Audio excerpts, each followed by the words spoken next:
Eu queria fundir duas perguntas aqui para o Victor, né? Uma a partir do que ele falou já e outra sobre coisas que a gente já vinha discutindo antes. Porque ele contrastou aqui a atuação das escolas de samba, da indústria do carnaval no Rio de Janeiro, né? Com o que foi feito por exemplo, comerciantes e pequenos empresários em geral, por exemplo, em Manaus e em outros lugares, né?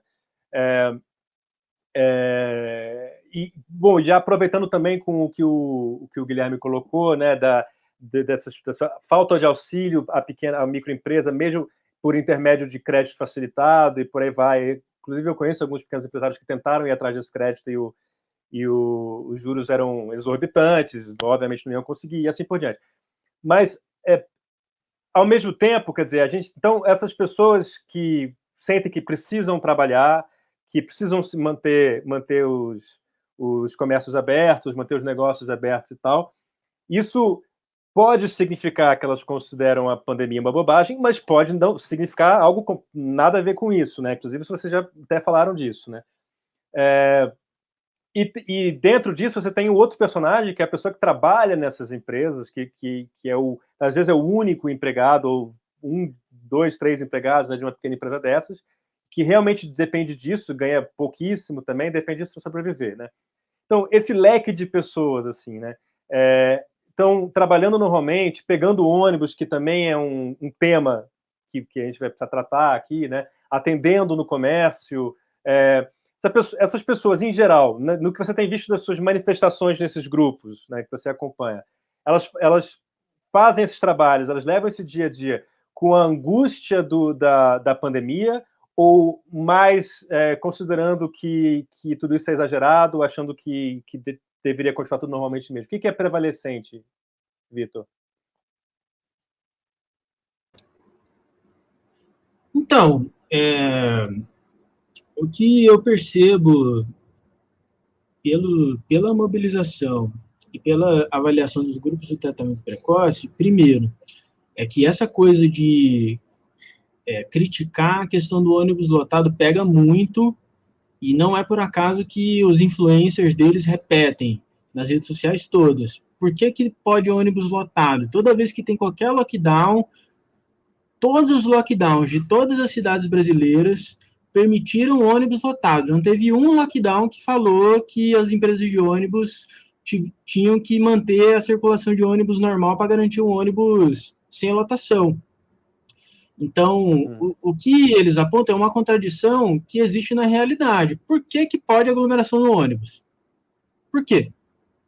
E não existe uma resposta para isso, porque não faz sentido deixar ter aglomeração no ônibus. A verdade é essa, não faz sentido. Por que não pode aglomerar em qualquer outro lugar e no ônibus pode? Tipo, não tem porquê. O porquê é porque as empresas de ônibus são muito poderosas e ninguém pode com elas. E nenhuma prefeitura do país inteiro consegue enfrentar a empresa de ônibus. É por causa disso. É por isso que ônibus aglomera as pessoas no Brasil inteiro. É porque elas são muito poderosas. Só que ao invés de questionar o poder das empresas de ônibus, o que a direita faz? Ela coloca assim, se a gente pode aglomerar nos ônibus, por que a gente não pode aglomerar em outros lugares? Porque se a gente pode aglomerar nos ônibus, vocês estão falando, durante o lockdown, que aglomerar nos ônibus é seguro. Porque o lockdown é a circulação segura, não é? Então, durante o lockdown é permitida apenas a circulação segura. E vocês deixam a gente aglomerar nos ônibus. Então, existe uma questão de lógica que eles colocam ali. Se vocês deixam a gente aglomerar nos ônibus, por que vocês não deixam a gente ir trabalhar? Por que vocês não deixam a gente ir para a praia? Por que vocês não deixam a gente fazer outras coisas? E não tem resposta, porque não era para deixar aglomerar nos ônibus. Como não tem uma resposta para essa questão inicial, a gente fica sem resposta para as outras. O problema é esse. E essa resposta ela não é dada pela ciência. Não é uma questão científica. É claro que a ciência vai falar aglomeração no ônibus causa infecção tanto quanto qualquer outra. A ciência tem uma resposta clara para isso. É a ciência que fala que o ônibus não dá aglomeração? Não é. Então, não tem nada a ver com negacionismo. Então, as pessoas elas estão vivendo uma realidade na qual elas estão aglomeradas nos ônibus, e isso é permitido, e o governo fala para elas que isso é seguro, porque elas estão vivendo um lockdown. Lockdown, a circulação é apenas a segura que é permitida. É importante a gente entender isso. O governo está falando, eu vou permitir que você faça apenas atividades seguras. Quais são as atividades seguras? Pegar um ônibus e trabalhar, voltar do trabalho. O governo está falando para as pessoas, tudo isso é seguro. Quando o trabalho é restringido, as pessoas do trabalho falam assim, por que não é seguro mais? Qual o critério? Então, não é porque as pessoas acham que a pandemia não vai rolar, não é porque eles não sabem que pessoas pegaram o vírus, é porque o próprio governo falou para elas que era seguro. Essa que é a questão. As pessoas estão tendo orientações discordantes. E quando o discurso público fala que a ciência está ajudando elas a entender que elas tinham que usar máscara, que elas tinham que se distanciar, que elas não podem ficar em espaço fechado, isso não adianta de absolutamente nada. Porque a ciência está falando isso para elas e elas têm que trabalhar mesmo assim, elas têm que ir para o ônibus mesmo assim. E a ciência está falando, você tem que trabalhar e ir para o ônibus e você tem que manter distanciamento e usar máscara, ok? O que para o professor é a mesma coisa que nada. O professor é a mesma coisa que nada. Então, aí o que acontece? Olha o que acontece ainda. O que aconteceu nos Estados Unidos? A CDC falou para usar 2 máscaras. Agora tem pessoas muito bem intencionadas no Brasil que falam que é para você vedar muito bem a máscara. Você tem que vedar ela, 100%. Tipo, as pessoas não vão dar conta de vedar do jeito que acha que é para ser 100% seguro. E aí a culpa delas, elas pegarem Covid? Então elas estão tendo orientações conflitantes, entendeu? Não existe nenhuma pessoa, eu nunca vi, nem um grupo de tratamento precoce que as pessoas tomam remédio e acham que estão seguras, eu não vi ninguém falando que a Covid é legal de pegar, que é um negócio de boa, que não tem problema. Não existe. Quem acha que é gripezinha é muita pouca gente. Mesmo entre quem toma remédio e acha que está protegido. O problema é que as pessoas recebem orientações extremamente conflitantes que ignoram a realidade que elas estão vivendo. Então, diante de orientações conflitantes, elas fazem o que é mais confortável.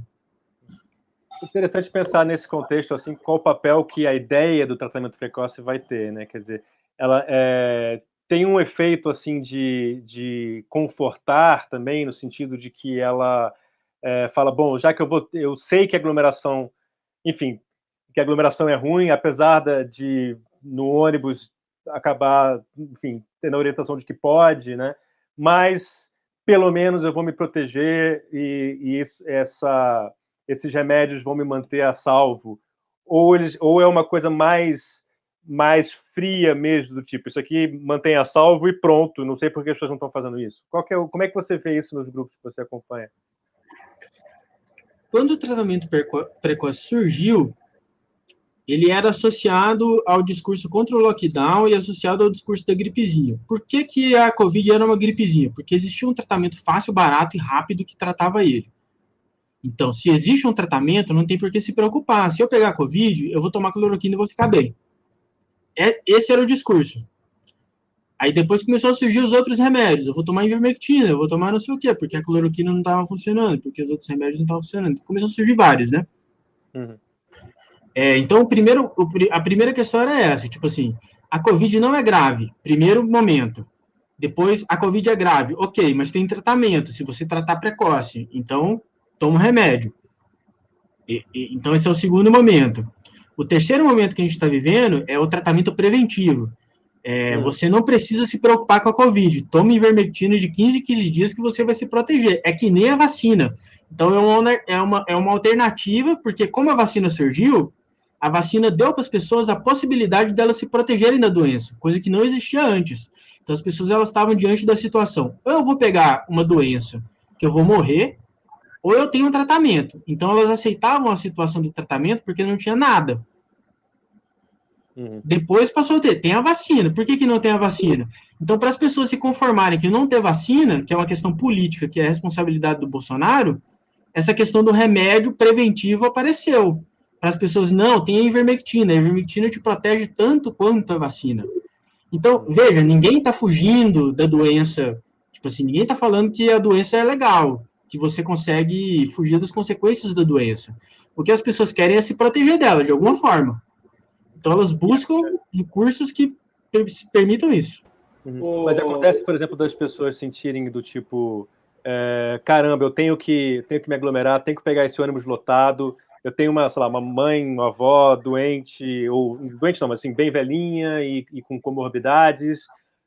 Bom, ainda bem que tem esse tratamento, agora não é mais precoce, né, preventivo, para eu poder fazer isso sem me arriscar. Tipo, tem esse efeito afetivo na pessoa. Então, as pessoas do tratamento precoce, elas têm uma questão que é, tipo assim, ter medo, ter pânico, abaixa a imunidade. Então, você precisa ter uma visão positiva, uma perspectiva positiva. Então, eles param de ver as notícias da mídia, eles param de ver as questões negativas que falam que está morrendo muita gente, porque eles acham que isso é uma conspiração para criar pânico para as pessoas morrerem.